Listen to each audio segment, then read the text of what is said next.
এই শুক্রবারের দিনই আমি আপনাদের কাছে একটা বিচার চাই।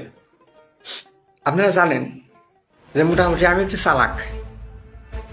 আমি বলেছি কি, ও বউ, শুক্রবারের দিন একটু খিচুড়ি আর হাঁসের মাংস রান্না করি।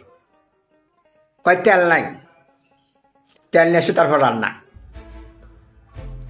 ছ্যা, মোটামুটি তেলটা নিয়ে আসতে গেছি বাজারে, তেলের দাম বেশি, মোটামুটি সোয়াবিন তেলের দামটা বেশি। সাইডে দেখলাম যে পাম্প, বললাম ডিজেল কত করি রে? কয় 90। আর ওদিকে 1 লিটার দাম 200। তা আমি কোনটা নেব? হ্যাঁ, আমি ডিজেলটা নিয়ে আইছি। এখন ডিজেলটা নিয়ে আইসে রান্না করবি যা, আশের মাংস সহ আমার বউটাও হালকা হাত মাত্র আফালেছে। তো দেখ আমার দোষটা কোথায়? তোর রান্নার সমস্যা, তুই রান্না পারিস নি, আমার দোষারোপ দিতেছে যে তোমার হাঁসের মাংস রান্না করতে যা